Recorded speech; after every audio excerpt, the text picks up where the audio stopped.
Hi, my name's Amy. Welcome to my channel. This is my first ever Flosstube video. I'm going to start with a bit about me, my past stitchy projects, current works in progress, future plans, and then a bit about reading and books at the end. So as I said, my name's Amy, I'm 30, I live in West Yorkshire and I live on my own, no pets, but I do live by a very busy main road, so I'm sorry if you can hear traffic noise in the background. I think I probably did my first cross stitch in primary school, but my mum has always been a very crafty person, and I remember that she sort of kitted me up with a sewing box and some little projects, so I did those sort of minis when I was younger. More recently I did a gift project for my mum. I decided that I wanted to do a cross stitch that's like a craft room, so it had lots of different shelves with items on, so it was lots of little bits in different colours, and I just got some off-brand thread that I found in a random shop and some 14 count Ada, and that's how I got back into stitching. From that floss that I got, I also did like a home sweet home sort of thing, and then I didn't really do very much else with it until last year. At that point I was thinking about getting a doll's house because I've always loved doll's houses, but decided that I didn't really have the space or the funds for a full doll's house, but maybe I could do a doll's house related project. So I had a look online and I found this pattern by Pako. So this doesn't have a title that I can find, so I just call it Doll's House. It came as a kit with 14 count Ada and all the colours included. It doesn't have a stitch count, but it's 49 by 64 centimetres. So I got that in October 2019 and didn't really October 2019, 2020?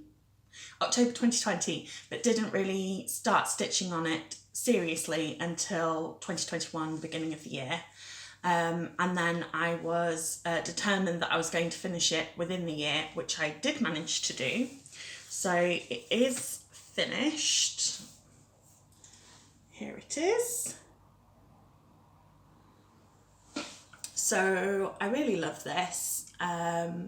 It's a bit strange in the perspective, and it has got some odd choices of colours that seem a bit garish when I was stitching them, but I think when you look at it as a whole piece, it works really well.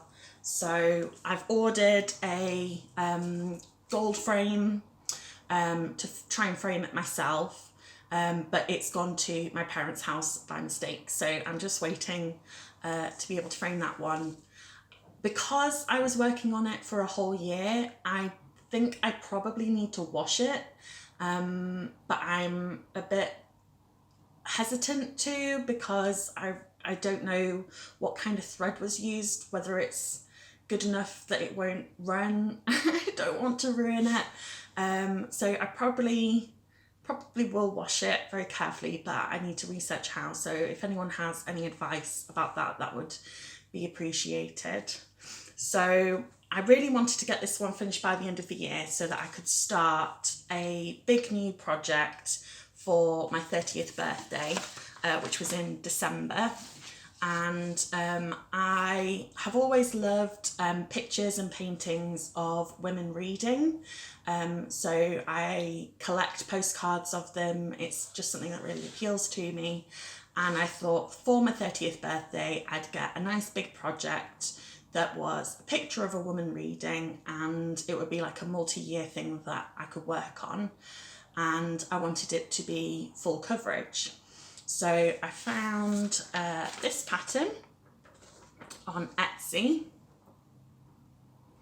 This is from the shop Maxispatterns, and it's titled A Woman Reading Seated by an Open Window. It doesn't say who the artist is of the picture.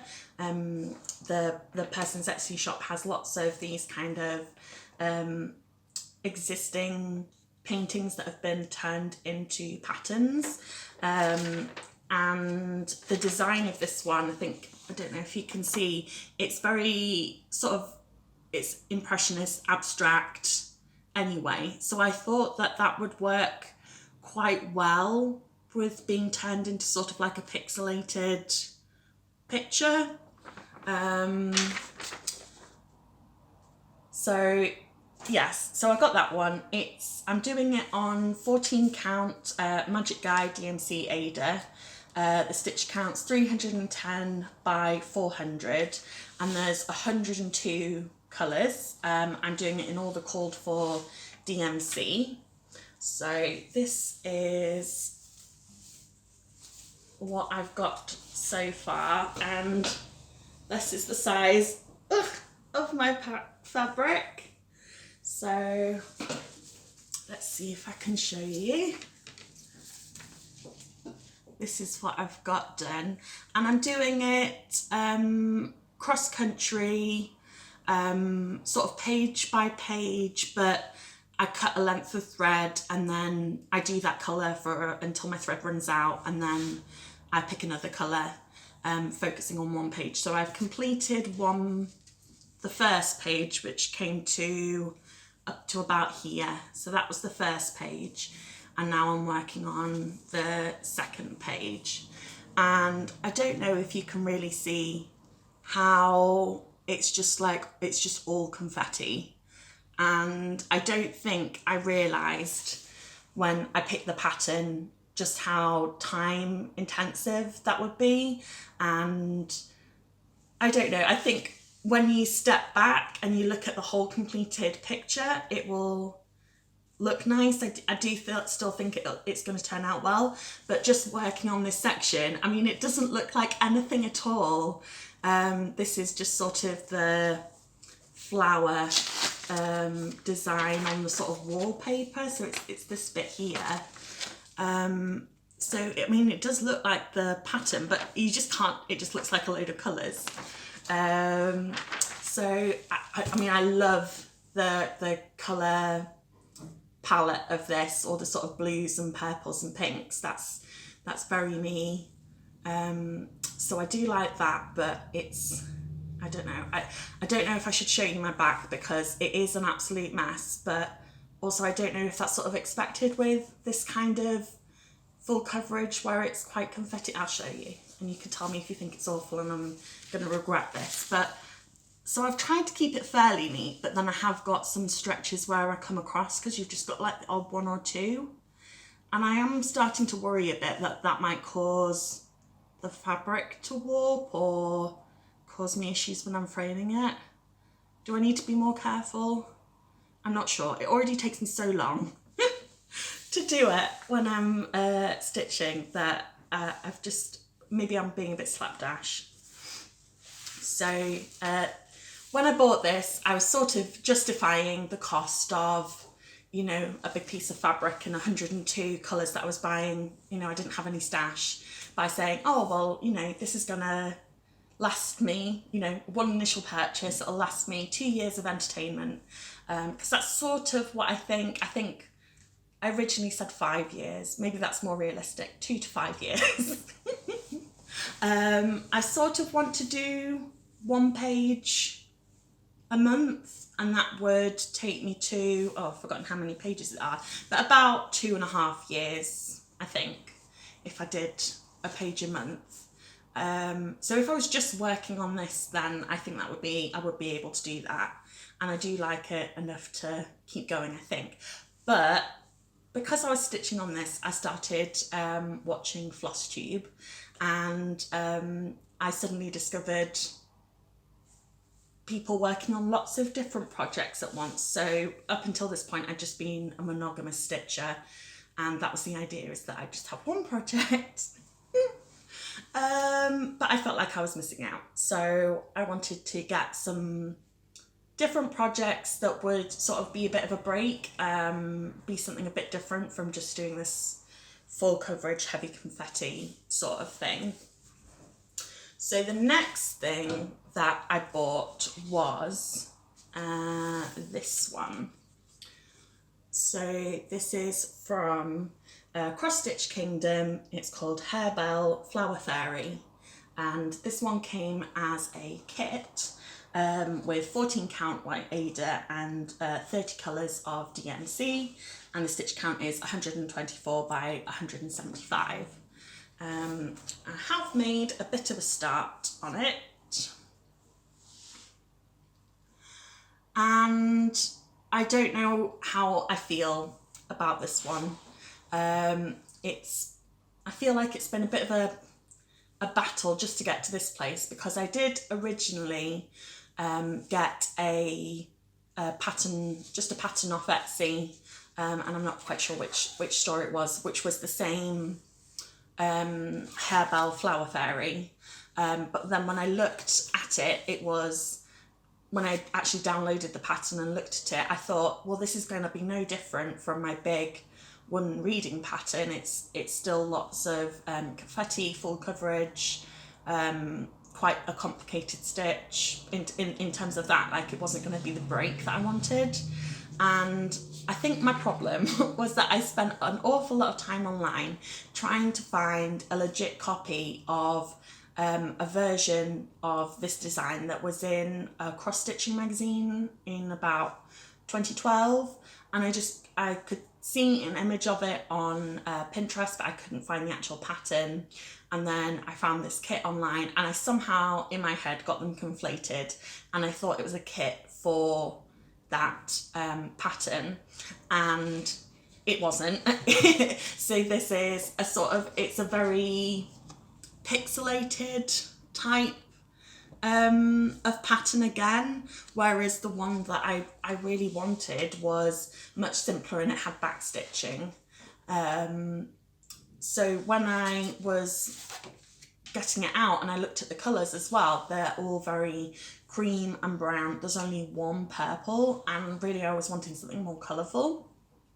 So I decided to start by doing the face of the fairy, and from up close, I still can't decide whether I think it does look good or not. I don't know. I think, you know, it's going to be on a wall, it's going to be far away. Will it look like a face from across the room? Maybe. Do I want to put hours into stitching it? I have already bought the kit. And because it's, you know, kitted up thread, it's like going to be harder to transfer that to a different project, and sort of the colours that it is, it's not things that I would readily, you know, think, oh, I could just use this fabric and thread for something else. So I'm not sure about this one. Maybe it's one to put aside for now and work on something else that interests me more, and then I could always come back to it. Because I do really love the design. I've always loved the flower fairies. I had little ornaments of them when I was younger. I just think they're really pretty, and the purpley pink sort of dusky colours are how I've decorated my bedroom, so I can imagine the finished piece on my wall. Yeah. The other issue is that it is a paper pattern, and I've now got used to using the Pattern Keeper app, and it's just an absolute nightmare trying to read a paper pattern with lots of very similar coloured threads. So when I've stitched them in, I've not colour completed, and then I can't remember if I've done, where I've done which colour, and I have to look and look and look.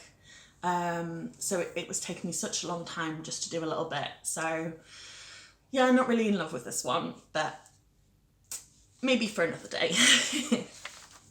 So the next thing that I got was something that's turned out to be a lovely thing to stitch on, a nice quick stitch, and it's actually going to be a gift for one of my friends. So I have a group of 3 other girls that I'm still friends with from school, and we have like a monthly WhatsApp phone chat to keep in touch, and whenever we go back to our parents' home, we try and meet up. So when we were 18, I got everyone, all the girls in my friendship group, the same necklace for our 18th birthday, which was a silver locket pendant thing. It was just quite something like small and simple that would like go with lots of things. And I still wear mine 12 years later. I don't know if any of them actually wore theirs or wear them, but I just like the idea that for a significant birthday we would all have the same thing. So I've gone with the same idea for our 30th. So I was the first one to turn 30 in December, and then my next friend Claire is turning 30 in March, and so I've got this pattern, which is an embellished initial C for Claire, and I just thought that this was like a really elegant design. I wanted something that, if I'm going to do one for all of us, that it would fit in with everyone's decor. And I'm not quite sure how they have the houses, so like colour patterns. But I thought this was really nice colours, simple. Yeah, I just really like that one. And it has been really nice to stitch on. So this was from Etsy, from Hoop Modern Stitch, and it's called Letter C Floral Modern Cross Stitch. It's 71 by 85 stitches. It has 13 colours, and I'm doing it in the Cord 4 DMC on 18 count white Ada. So this is where I've got to so far. So I've done all of the black and the rose, and then I'm just now working on the different greens, and it's going so quickly. I think I've done 2 evenings on this, and I think it'll just be one more evening to finish it off. And I think what I really like about this is how the colours work together, because if I was picking the colours, I don't think I'd have chosen the DMC colours that it called for. Some of them are quite, I don't know if you can really see, some of them look a little bit orangey, but then when you put them all together, they just work really well. So as you know, a new stitcher, I don't have a lot of confidence in picking my materials. So yeah, I feel like this is a real win. I really enjoy this one. Because this one went so nicely, I then got the corresponding designs for the other letters of my friends' names. So I'm going to be doing an S, an E, and then at the end I'll do one for myself so that we have a matching set of 4, and that's A for Amy. So I think they're all lovely. I think they all look as nice as each other. And the piece of Ada that I got, I just sort of cut it into quarters, and that was roughly the right size for the design. So I'll be able to get all 4 of them out of the same piece of fabric, which feels very nice. And it's all the same colours in all of them, so I've already got all the floss. So very happy with that one. So then we're getting into things that I have bought but not yet started. So these are upcoming plans, or maybe putting them off for a bit until I feel like I can actually tackle it. This is one of those ones where have I overcommitted myself? This is Long Dog Samplers, Lo and Behold. And this one is all sorts of animals. It says beauty is in the eye of the beholder, and then it's got all sorts of different animals on it. It's 312 by 370 stitches, and And the story with this one, there was a lovely thing on the website next to it, which was saying that it's inspired by two brothers who came over to the UK and turned their house into a zoo, and sort of like all the escapades that these animals got into in this village that isn't very fond of them having turned it into a zoo, which I just thought was like lovely to have that sort of backstory to a piece. I'm thinking that I would want to do this in a dark blue. I love navy. I'm not sure though, because darker colours aren't as good coverage, and especially, you know, like if you're doing 310, it can look quite gappy, and so I'm not quite sure. I don't feel confident enough to dive straight into this one. I've been trying to look up other people, what they've done with their long dog samplers. I've not really seen very many of these ones today. I don't know if this is a newer one. And I'm not sure about what sort of fabric to do it on. I've really been enjoying the 18 count Ada, so that might be an option. I feel like with a sampler sort of style like this one, it would look quite good on Ada. I don't know. Or whether to try and do it on something smaller. I'm not sure. I'm also quite worried about, if I do it in one colour, having enough of one colour and dye lots, and do you just buy all of the floss at once? And I don't know, in the UK we don't seem to be able to get like cones of a colour, so it's just the skeins, so I'm not sure. It would, because it would take a lot to do all of this, and what if they, I don't know. So if anyone has done one of these and has any advice, I would appreciate that. So I couldn't resist getting the pattern, but I'm not sure that I will be starting this one immediately. Another one like that I bought just because I didn't want to miss out on it is this one, which has been on Flosstube a lot. I've seen this on several people's videos. This is the Cottage Garden Samplings Here in the Woods #1, the Fox. It's 100 by 130 stitches. It has 8 colours, and they have done the sample on 40 count linen. So I just think this is gorgeous. It's lovely. And I thought a small piece like this might be a good way of trying linen. The 18 count is the smallest that I've done so far. Before that, everything was on 14 count. So I haven't tried linen. A bit nervous. So I think, you know, as it's a winter design, I might leave it for later in the year. But I am aware that it's coming out, this series, so I think the next one is the swans, and then the third one's a raccoon. So if I did really like it, then I could maybe do the whole series. And I'm trying to pick patterns, thinking about what I will do with them when I've finished. So I think with something like this, if I did do it on linen, perhaps I would do some kind of cushion or tapestry rather than framing it. Do something like fabric based. Not sure. But the first place that I went to go have a look, I can't remember which shop I bought it from, but it was sold out in a couple of places, and I know people had mentioned that it had been sold out, and I just didn't want to miss out. So I got it for now to keep, and maybe that'll come up later this year.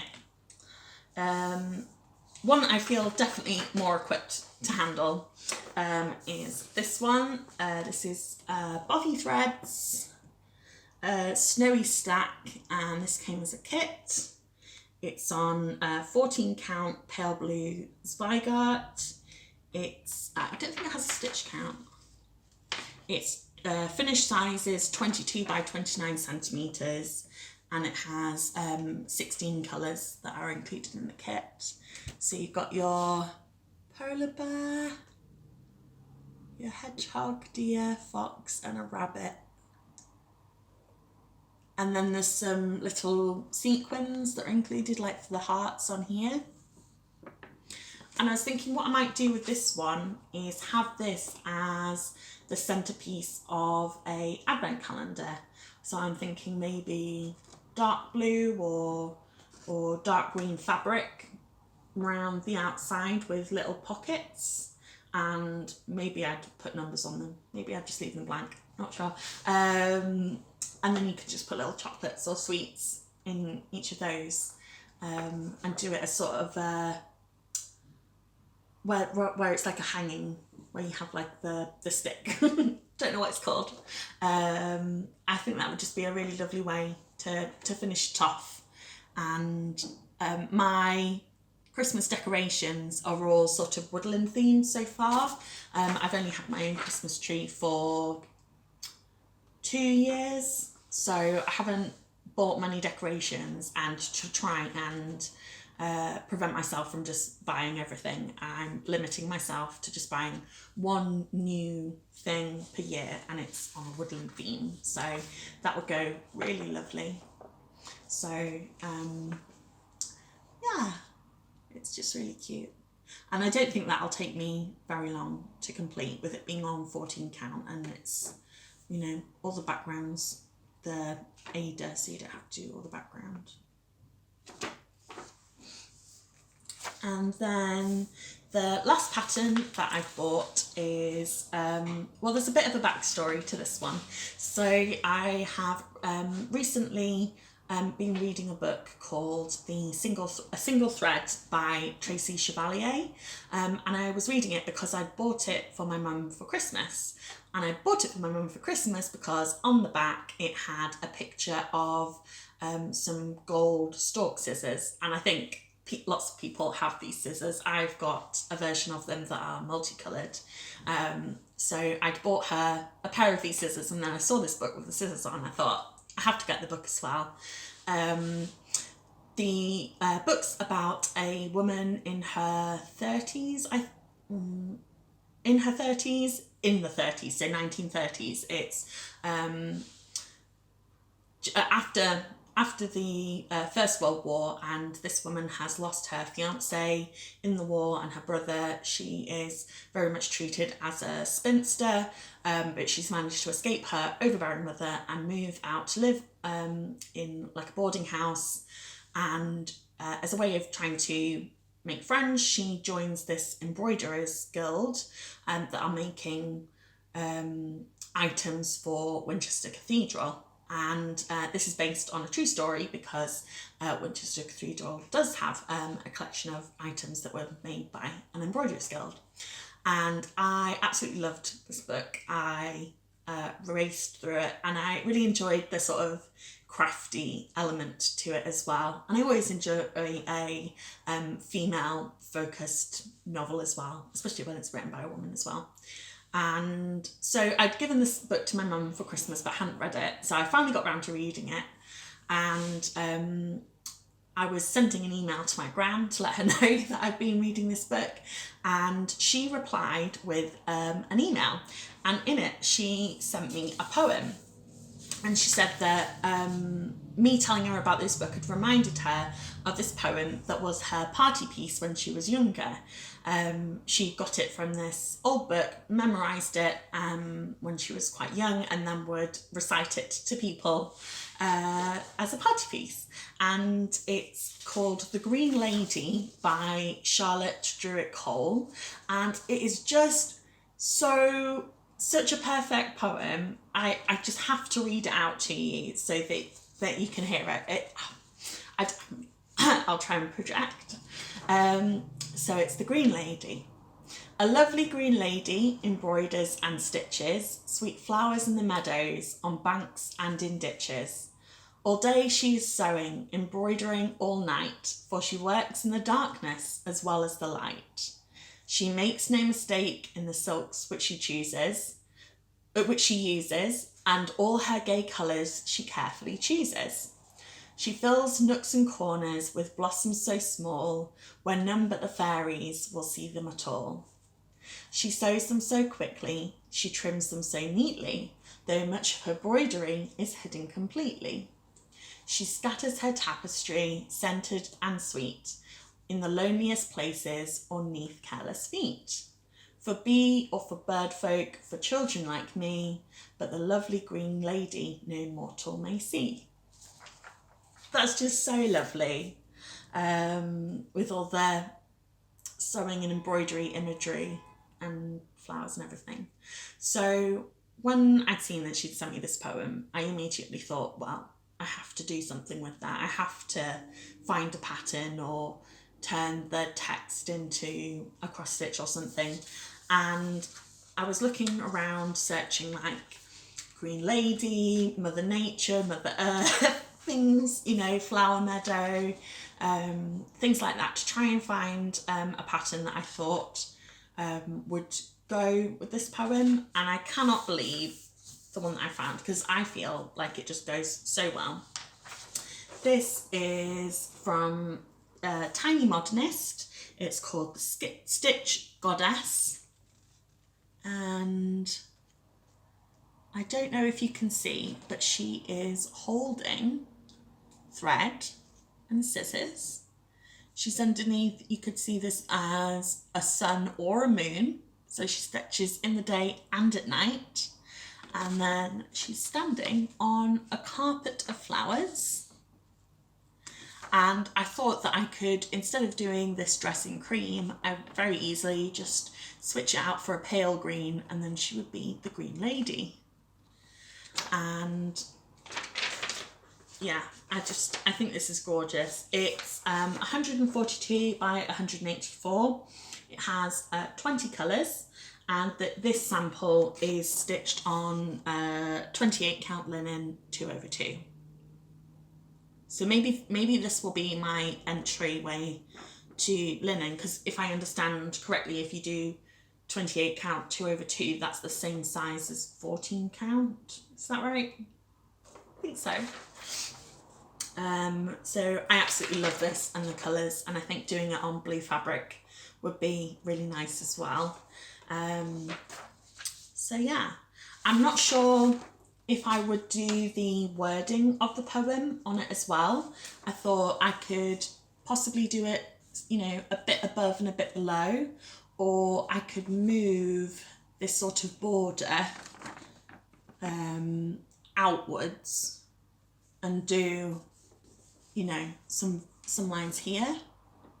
I think the dress is going to be too small for me to, I thought maybe I could just stitch the first couple of lines on the dress, but I think I want to keep it with the flowers on, so there wouldn't be room there. But I could just do the first verse, so a lovely green lady embroiders and stitches sweet flowers in the meadows, on banks and in ditches. That would be nice. Or I could do the whole thing, or I could just do this as a piece and then do a companion piece that is the stitched words, perhaps with some of the motifs, or just do a printout of the poem, have it displayed next to it, or stuck on the back, because I'll know what it means. Perhaps I don't need the actual poem. I think it would be nice.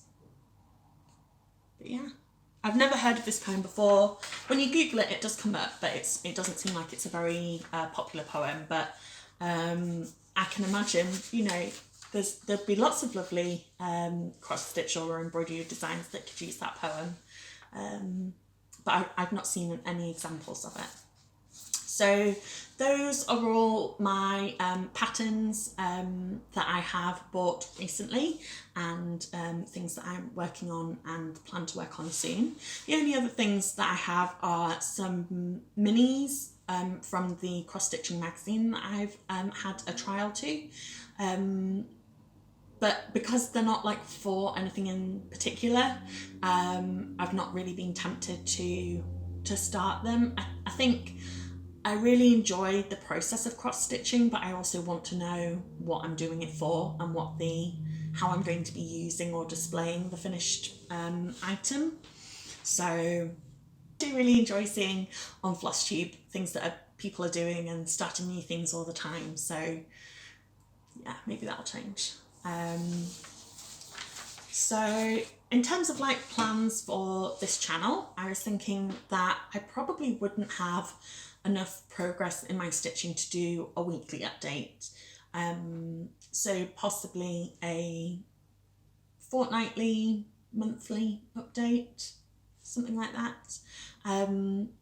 And I did also want to include some of my other interests in the video at the end, if people are interested and stick around that long, because alongside Flosstube I watch an awful lot of booktube, and reading is my other major hobby. And I've toyed with the idea in the past of starting a booktube video, but I've never really felt like I can take the plunge, mainly because I don't feel as confident talking about it and having eloquent things to say about the books, or you know, balanced criticisms or anything like that. I can say, you know, oh, I like this book, or you know, some of the things I liked about it, but yeah, putting it out there is just a little bit unnerving. But I thought, well, if I'm just sort of mentioning a few things here and there at the end of videos, that would be quite nice.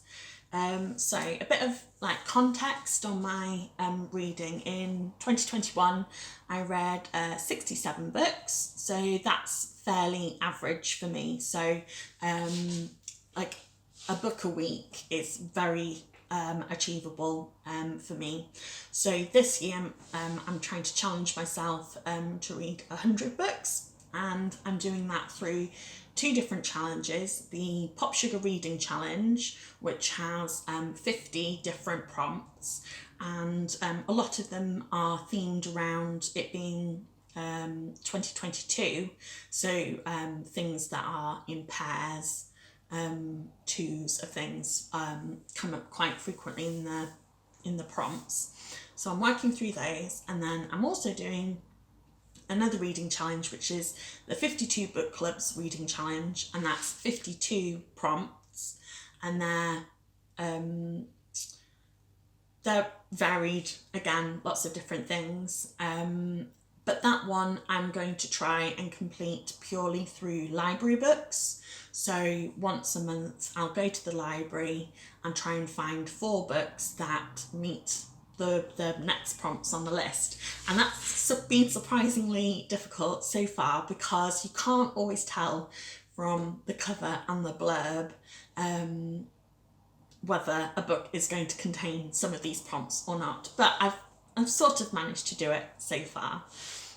So in January I read 11 books, and my favourite of those was Daisy Jones and the Six by Jenkins Reid, and I know I'm very late to the party with that one. It was very popular a couple of years ago, and I've only just got round to reading it, but I really enjoyed that one. It was actually my first book of the year, so I was really pleased that I started off well on the right foot with my reading. And if you don't know, Daisy Jones and the Six is written in the form of interviews. So it's Daisy Jones is a singer, and it's Daisy Jones and the Six is the band that she is in, and it's interviews with the band members, sort of about their rise to fame and then the breakup of the band. And yeah, it was a different format for a book to read, and quite amusing in the way that it shows the difference of how people remember different things, or you know, their views on the same event. So that was good. I have got Jenkins Reid's more recent novel Malibu Rising on my to read list as well, so I'm looking forward to that one. In February I read 8 books. One of those was this one, Oh William by Elizabeth Strout. I got this one for Christmas. I'd asked for it because Elizabeth Strout is one of my favourite authors. She writes very character focused, small town books. So, and that all her books are sort of interlinked.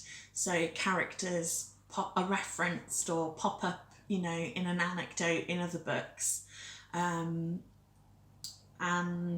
yeah, I really enjoy it when you do a deep dive into a character and it's someone who doesn't particularly have, you know, the most extravagant life. They're you know, an ordinary person, but it's sort of about the drama in ordinary and examining their lives. And I don't know, they just feel very cozy and introspective, and yeah, I really like them. So I'm glad that I've got this one in a nice hardback. Yeah, I don't know if there's a quick summary of this one. It does that annoying thing on the back where it sort of gives praise about it, but doesn't really say what's it about. So it's generally about this woman who has had two husbands, and one of them...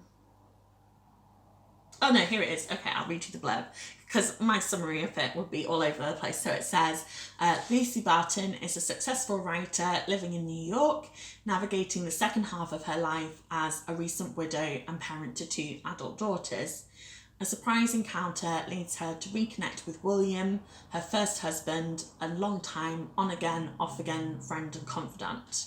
Recounting their college years, the birth of their daughters, the painful dissolution of their marriage, and the lives they built with other people, Strout paints a portrait stunning in its subtlety of a decades-long partnership. So, and Lucy Barton was the focus of one of her previous books, which was called I Am Lucy Barton, and I'm fairly sure she popped up in some of the other books as well. At some point, I'm going to have to go back and reread them all at once so that I can figure out all the connections between them. Perhaps I'll draw a little web diagram. But I generally avoid doing rereads, so yeah, at the moment I'm just focusing on trying to read a lot. So the other book that I really enjoyed this month was A Single Thread, which I mentioned, and that was by Tracy Chevalier. So I'm now really looking forward to reading other books by Tracy Chevalier. I really enjoy her writing style. She's probably most well known for The Girl with the Pearl Earring, that was turned into a film. I have read that one a long time ago, but she has quite a few others, and it seems that if you're going to summarise her sort of if you're going to summarise her genre, her style, it's sort of historical fiction with a female lead. And she does have some other books that are sort of craft, embroidery, stitching adjacent. So I know there's definitely one that's about tapestries, and one that's about a woman who's possibly a dressmaker and encounters a runaway slave in America. So they will be on my to-read list as well. I've picked up a couple of books to read in March from the library, and these were cover picks because they're just gorgeous. So this one is The Confessions of Frannie Langton by Sara Collins. And look at that, there's golden scissors, and they're like embroidered golden scissors. How could I resist? So this one says 1826 and all of London is in a frenzy. Crowds gather at the gates of the Old Bailey to watch as Frannie Langton, maid to Mr. and Mrs. Benham, goes on trial for their murder. The testimonies against her are damning: slave, whore, seductress, and they may be the truth, but they are not the whole truth. For the first time, Frannie must tell her story. It begins with the girl learning to read on a plantation in Jamaica, and it ends in a grand house in London where a beautiful woman waits to be freed. But through her fevered confessions, one burning question haunts Frannie Langton. Could she have murdered the only person she ever loved? That sounds great. This is to fit the prompt of a book that takes place on 2 continents. So we start in Jamaica and end in London. And then one of the other books that I picked up that I wanted to show you was this one. Look at that cover. Gorgeous. I'm an absolute sucker for anything with a dark background, florals and gold. Absolute sucker. But also the Ophelia girls, I love the pre-Raphaelites. I love their paintings. And a few years ago I sort of did quite a bit of background reading into them and watched. They made this really great was it a mini series TV show that was like a fictionalized account of their lives. Really enjoyed that one. It was probably called the Pre-Raphaelite Brotherhood or something like that. So this is the Ophelia Girls by Jane Healey, and the blurb for this one is summer 1973, 5 teenage girls obsessed with pre-Raphaelite paintings and each other spend the scorching days by the local river pretending to be tragic heroines. But by the end of the summers, the waters claim a real victim and their idyll ends abruptly. Summer 1997. Now a wife and mother, one of the girls, Ruth, returns to her childhood home with her family. Her 17-year-old daughter Maeve is finally free to live her life as she pleases, following her recovery from a serious illness. Mother and daughter have an uneasy relationship, and when an old family friend Stuart comes to stay, both are seen out of their depth. Ruth because he's a reminder of the death in her past, Maeve because of how alive he makes her feel in the present. So split timelines, bit of a mystery, mother-daughter, pre-Raphaelites, floral cover. Yes, that's a book for me. This one is for the prompt, a book that sparks joy. So this one sparks joy. Yeah, definitely for me. So I'll let you know how I got on with those.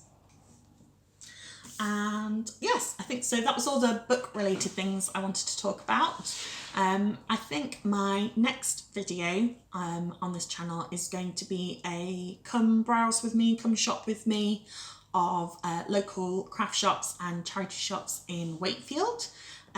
So I filmed some video clips of me going around this weekend, and I just need to figure out how to edit those together into a video. So if you've enjoyed this video, please consider subscribing for my next update, or look out for my next video coming up soon. Thank you for joining me. I've been Amy and I'll see you soon. Bye.